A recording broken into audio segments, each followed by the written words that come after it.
Hi, this is Tracy Swedlow, Editor-in-Chief of Interactive TV Today at ITVT.com, and this is Radio ITVT. I am very happy to have, for the first time, Abbey Thomas, who is the Chief Marketing Officer of Tremor Video DSP. And she is going to participate also in our upcoming conference called the TV of Tomorrow Show on June 13th and 14th at tvotshow.com. So we're happy to have her here to sort of get a sense of, what she's doing, where she's been. And so welcome to the show. Thank you. Thank you, Tracy, for having me. And I'm very excited about TVOT up at San Francisco on June 13th and 14th. I'm looking forward to it. Well, great. Thanks for the plug. So actually, from what I can tell, I mean, you have been at this company for 10 years, which is quite an accomplishment. In any software technology company, usually people leave after about a year and a half.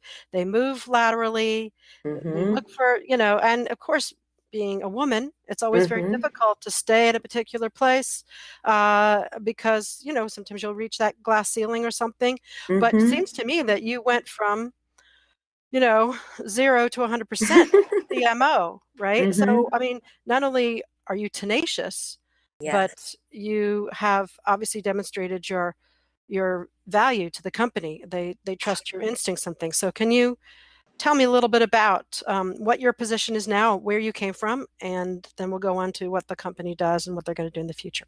Yes.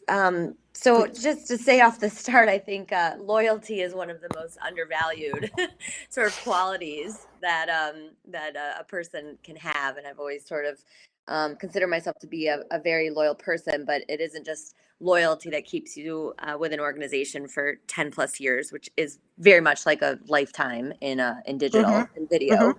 But it's also about the people that you work with. And I've been fortunate in my career to have amazing mentors and amazing people within Tremor Video that are, whether we were Tremor Media, Tremor Video, or now Tremor Video DSP, we've always had fantastic people that work here. And that I feel fortunate to always have my voice feel heard, and it may not always be agreed upon, but that you have a culture where you can, you can have an opinion and you can make change. And I think the only constant in this industry is change. And so, I've had such a fantastic run, largely because of the people around me that have enabled me to just keep being better and bringing better ideas. At the company too, if you look around, it's, as a woman, it's not just me, who's sort of driving change across the organization. Our CEO, Lauren Weiner, who was previously the president of buyer platforms at Tremor Video before we were acquired by Taptica, is phenomenal and has been an amazing mentor. Our head of culture and people, Jackie Orris, another female executive. So it's rare and fantastic to be working for an organization that has so many great women at the top. I can't tell you how often when I look at the list of, on the about page of any company that I'm talking to, they're all, it's always the men who are running everything, right? And then there's a one woman who is the head of people or the head of, office, or it might be marketing. I think women maybe like the idea of marketing because it's really about bringing people together. It's communications, it's making, driving innovation, and it's an exciting area. But the women are very often not at the C level, and it's very frustrating. In fact, I left many years ago a company specifically because I realized that they weren't going to allow you to move forward, no matter how many awards you won. And someone gave me the advice: start your own company, which is what I did. Now, so that's what I started this company in '98. Long story, but then you're just the head of your company. But so it's fantastic. You're at the C level. So, okay. So this last August, Tremor Video, which has participated and been involved with what we do in the past, was purchased by Taptica. Yes. And from what I understand, it's because the goal is to expand your reach, or expand their reach. They're more global, and they wanted to reach an American audience. So, and I believe there was some kind of separation between the DSP side of the business, demand Yes. side platform, and Yes. the buy side. So let's talk a little bit about why that was, and now what is this new sort of company and the goals? What are the goals Yes. behind it? It's a video programmatic DSP platform. Yes. So just a little bit on the acquisition. You know, I like to actually call it, we found a home. um, we've and we Taptica has been such an amazing sort of just home to welcome Tremor Video and Tremor Video DSP, and not only just from a culture fit, really, where we all have a very strong focus on innovation and a respect for strong work ethic and a change maker, but also Taptica has been there for us where we need certain resources, or to provide resources, or inject us with certain new ideas and thoughts and whatnot, but also respect that we know the brand business the best, and we are been working and doing this for a very long time, and so they're sort of there when we need them, and respectful of what we're doing and building and accomplishing here stateside, and that's such a wonderful place to be.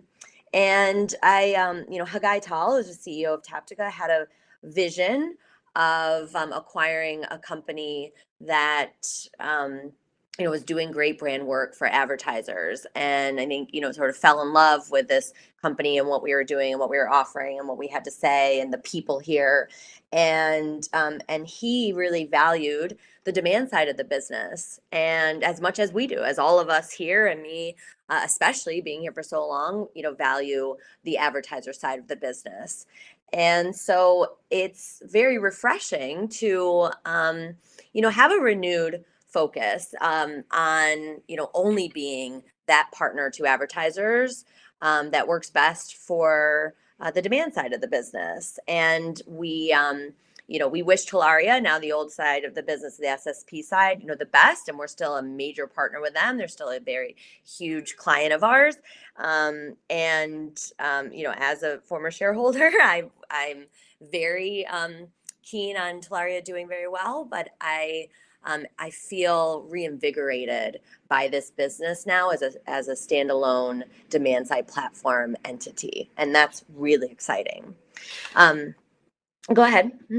No, the goal of the company, of course, is to put advertisers and other kinds of organizations that purchase ad campaigns, trading desks, and things like that, in touch with audiences. So I was kind of curious, where you find all that data, how you go after them, and then I know you have a particular technology called auto optimization that I want to hear a little bit about. I'm looking for the reasons why Tremor Video DSP, raises the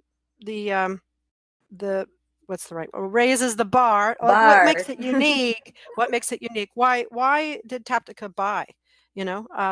Other than trying to expand their U.S. footprint, but what makes this platform unique? And then we'll talk about what you're going to do to extend that.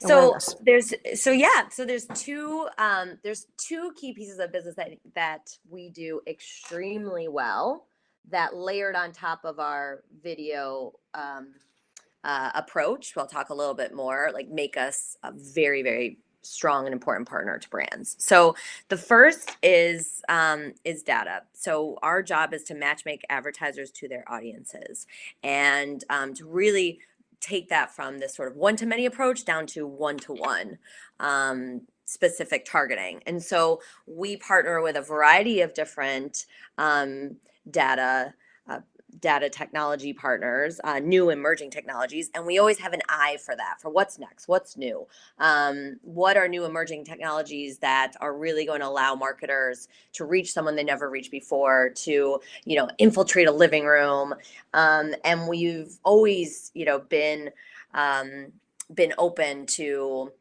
new and progressive, new partners. So anybody out there who has a new technology or new way of doing things, we want to talk to you. And well, actually, I have to plug ourselves, but TVOT is a fantastic place to do that, right? It's the whole TV ecosystem.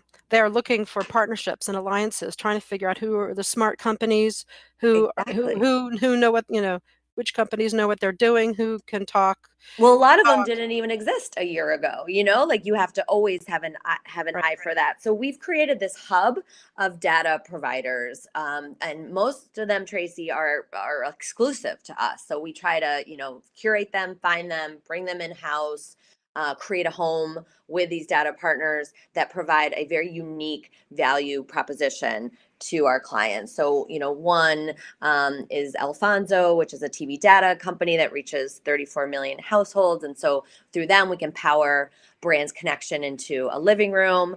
And we have many just like that. We have an exclusive with Cubic that we're getting ready to launch to market. We have many more in the pipeline, many more that you'll be hearing from us soon. So that's the first side is this, data. But data isn't enough. Everybody talks about data. Everyone's going to come in and talk to you about, we do data differently and we reach more people than anybody else. And it's the same thing again and again. Where we really see data being most important to marketers is what you then do with the data, how you then message to the consumer. So for us, we have this amazing in-house creative team that develops tailored creative for the screen, for the moment, for the audience. They can even individualize creative by what someone saw in sequential messaging order. So you only get this message if you saw already another one on connected TV or on the TV screen. They're a huge resource for us, a huge creative advantage. And because at the end of the day, like, you can have all this data, but what has the power to win hearts and change minds is what you say to someone in that moment, and how interesting and relevant and timely and personalized that creative is. So it's not just the data, it's the data combination with creative that we feel allows brands to be better storytellers and to take their storytelling to the next level. And so, we're going to be out in the market talking a lot about how we're building a leading programmatic video platform that's built around storytelling, around these meaningful one-to-one moments. It's interesting that you're going to shape it as a platform around storytelling, and that you have this creative team, because to some extent that makes me think, does your creative team replace the creative ad agency in the process? And then I said, well, not necessarily, because, and I'm answering your question for you. You're doing a good job. Oh, thanks.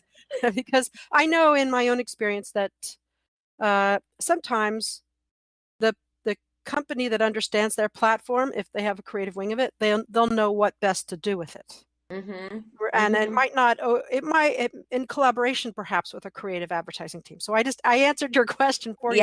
I know it's possible, and I'm curious, what will be the skills or the talents of that creative team, and how they'll tap into your platform. That'll be interesting.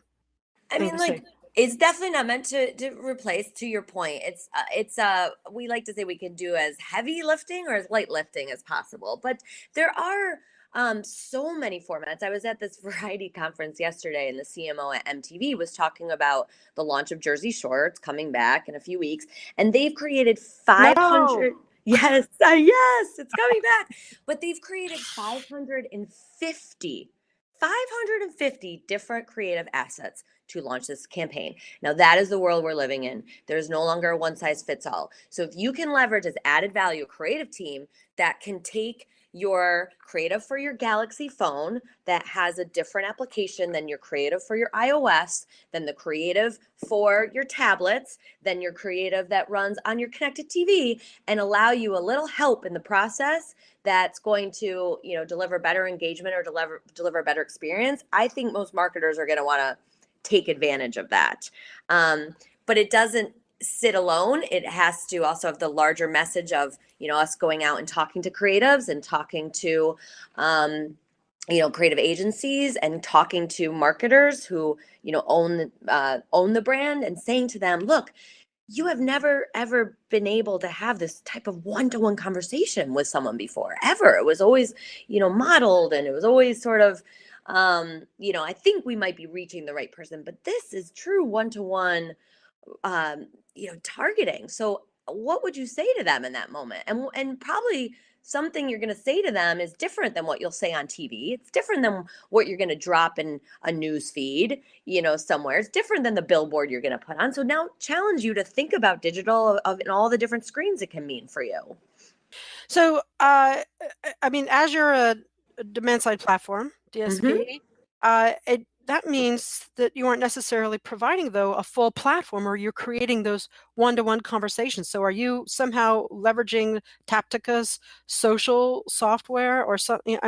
Is there an actual sort of way to create an interaction with the potential consumer after you've delivered that ad using their software? Or am I reaching? That doesn't Reaching. exist.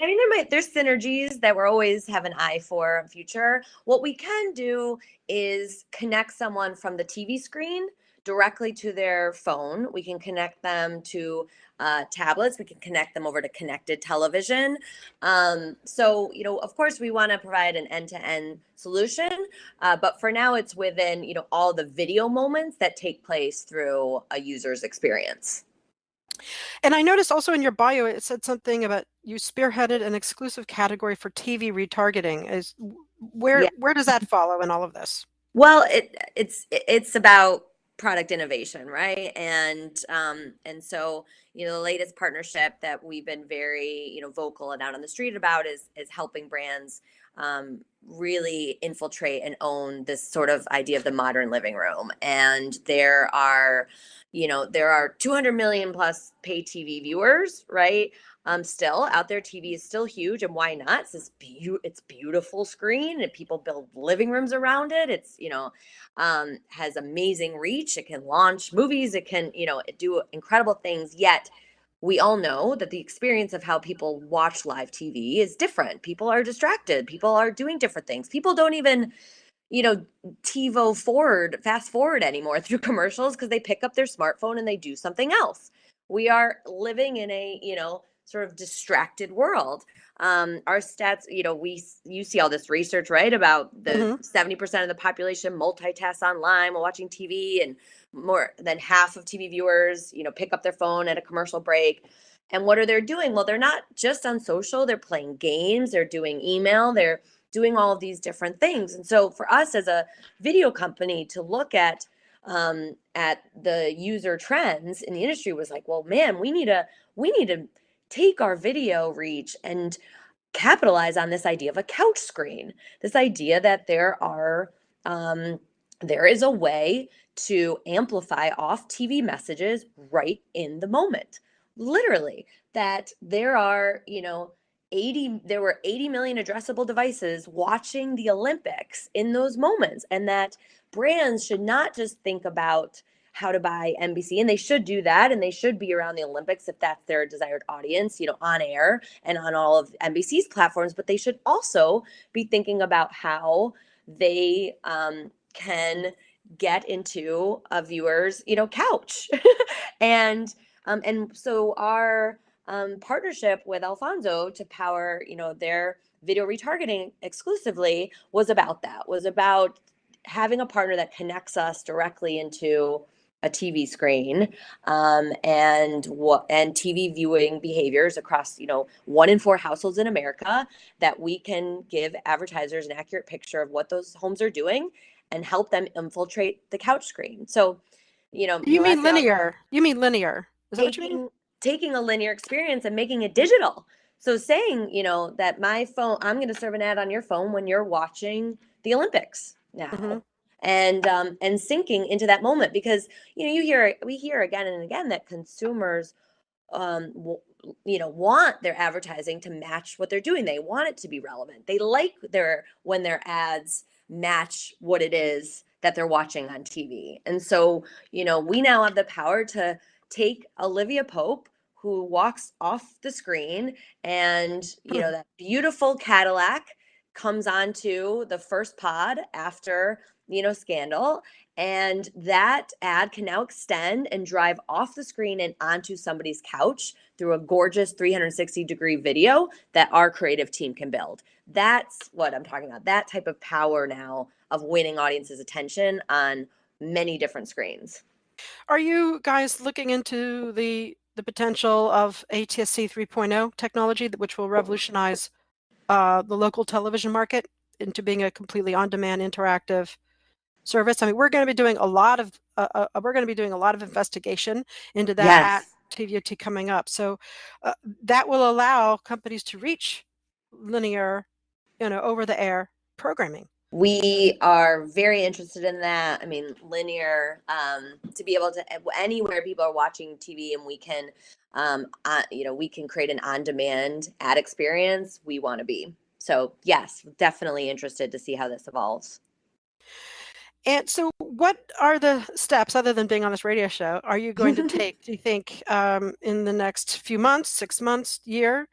What are the challenges ahead? Well, it's a competitive marketplace. It has been for 10 years. And it's not getting any easier, and we have to, so we have a lot of work to do to build awareness for, Tremor Video DSP as a leader in programmatic video.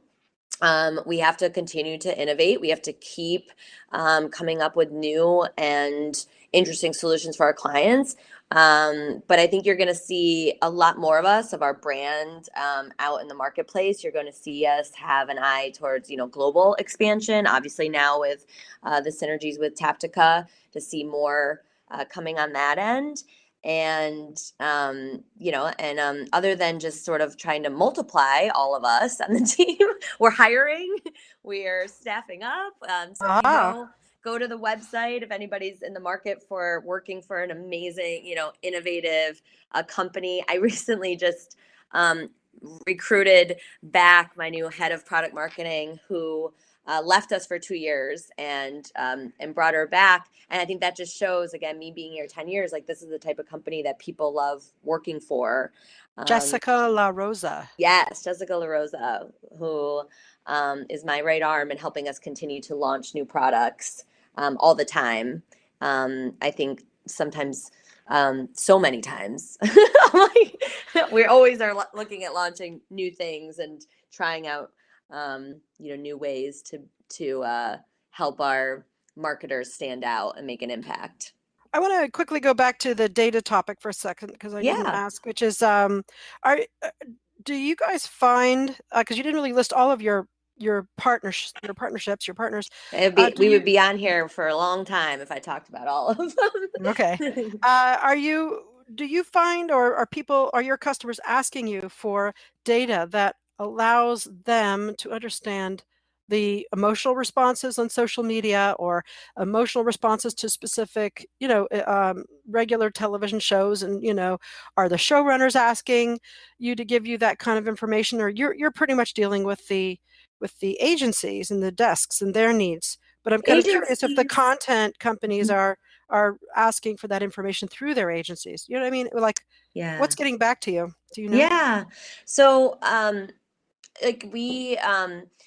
we definitely prioritize agencies. We have many preferred partnerships with them, and and the trading desk. However, we would be doing our full business a disservice if we do not talk to marketers, right? And that's where we get some of our, best new ideas or concepts. But, so yes, it's not just a, holistic agency approach, but they've mainly been asking us to use our data to not only, again, help them get smarter about their consumer, but also, provide sort of this more insights about them as well. Like we're hearing that trend as well as this idea of $1 for media delivers $1 for insights, that it's not enough to just say, I'm going to reach this person. It's now, did you reach this person? Did you make an impact?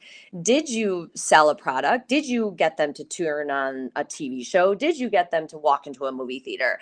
And so, for us, it's both in terms of data for targeting as well as data, and attribution partnerships and providing that full measurement. So you're tracking ROI? Yes. I mean, we're doing our best. As many different ROI partners that are out there, from, JD Radar for sales, or, talking with IRI for sales data. Absolutely. One thing on your site, are there any clients that you can name, or ones that are coming up in the next few months? Can you hint at announcements? Yes. So we are going to be announcing a fantastic case study that we worked with a CPG company that we can prove we drove offline sales based on our media campaign. So we're working on that announcement as well. You'll also see us launch a couple new products. And one of the ones that I'm most excited about will be a big announcement in the realm of brand safety, and really helping to clean up sort of the ecosystem of fraud. And as we know, that's a problem. It's on everybody's mind. And so we're doing something very first in that space. Mm-hmm. Yep. So we very busy. Lots to be done in the next 6 months. I know. I was speaking with a sort of a kids tech platform, and they have to be very careful not to pull private information and Yes. cookies and things like this. So, yeah, in light of all the things that are going on across all of these platforms, that is going to be critical. I think people are going to be looking for leadership in that area. It's not, one of the best quotes I saw, was someone said, if you're not part of the solution, then you're part of the problem. You can't just stand back and do nothing and wait for clients to demand, you to implement something. And that's what I see all the time, is these platforms have options, but they don't turn them on, or you have to ask for it, or it's very convoluted. It's like, if there are techs that exist, turn them on, right? Like, make the case to help clean up your supply. So that's actually, I just looked up that quote out of curiosity, and it says and we all know that quote. It says it's a misquotation of someone named Eldridge Cleaver. The original quote is, "There is no more neutrality in the world. You either have to be part of the solution, or you're going to be part of the problem." Yep. There you go. Thank you. You're quick.